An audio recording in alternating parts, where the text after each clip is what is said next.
आज यहाँ पर शांतिपूर्ण धरना प्रदर्शन आयोजित कर रखा है, तो हम सबसे पहले भारत की संविधान की प्रस्तावना यहाँ पर पढ़ेंगे। मैं एक बार बोलूंगा, दूसरी बार आप उसको दोहराएंगे। हम भारत के लोग भारत को एक संपूर्ण प्रभुत्व संपन्न समाजवादी पंथ-निरपेक्ष लोकतंत्रात्मक गणराज्य बनाने के लिए तथा उसके समस्त नागरिकों को सामाजिक, आर्थिक और राजनीतिक न्याय, विचार अभिव्यक्ति, विश्वास, धर्म और उपासना की स्वतंत्रता,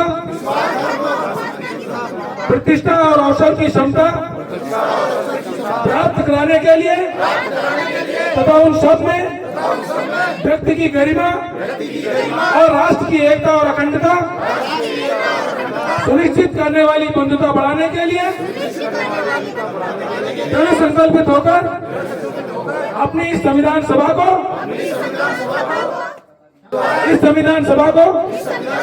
अंगीकृत, अधिनियमित और आत्मार्पित करते हैं। जय भीम। आप सभी लोग अपने अपने स्थान पर बैठ जाएंगे।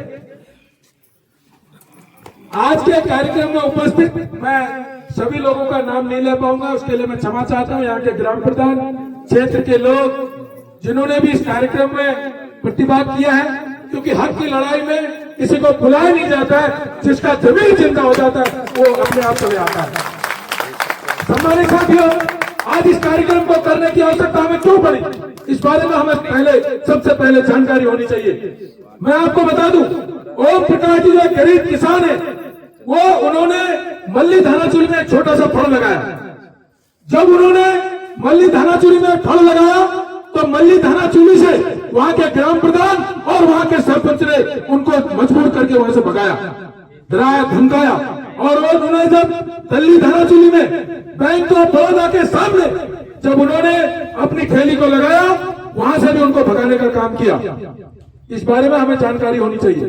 और जब उन्होंने उस फल और ठेली को तल्ली धानाचूली बैंक ऑफ बड़ौदा के सामने लगा, वहां से भी हटाया। फिर उन्होंने अपने जंगल के नजदीक एक कोने में लगा उस फल को, और तब भी वहां के ग्राम प्रधान और वहां के पंचायत सरपंच ने उनको परेशान किया, उनको बार बार डराया, धमकाया। उनकी शिकायत कभी पीडब्ल्यूडी से की, कभी वन विभाग से की, तो बार बार वन विभाग के कर्मचारी आकर उन्हें डराने का काम कर रहे थे। बार बार उन्हें पीडब्ल्यूडी विभाग के लोग वहां पर आकर डराने धमकाने का काम कर रहे थे, लेकिन उन्होंने हिम्मत नहीं हारी। और उसके बाद उन्होंने क्या करा, उनको धमकाया कि हम आपके इस फल को जला देंगे अगर आप यहां से नहीं हटाओगे, जला देंगे, तोड़ देंगे, आपको मरवा देंगे, आपको मार खिला देंगे महिलाओं के हाथों से, ये उनकी बेटी का कहना है। तो जब उन्होंने नहीं हटाया तो उनके पूरे उस जो एक छोटी सी झोपड़ी थी उसको आग लगा दिया।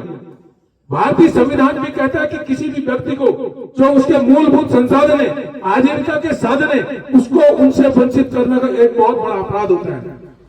और दुर्भाग्य देखिए, जब एक बार जलाया, सोचो जो लोग यहाँ नहीं पहुंच पाए आज, भले वो किसी भी समाज के हैं, उनके अंदर का जमीर अगर जिंदा होता तो आज हम यहाँ पर भीड़ में होते, सैकड़ों लोग यहाँ पर होते।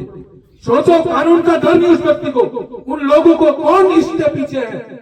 उन्होंने एक बार जलाया, इन्होंने शिकायत की चौकी में, फिर ये थाने में गए, थाने में जब इन्होंने अपनी शिकायत दर्ज कराई तो दोबारा फिर जला दिया। सोचो कितने ताकतवर, कितना अहंकार और कितना घमंड उन लोगों के अंदर है।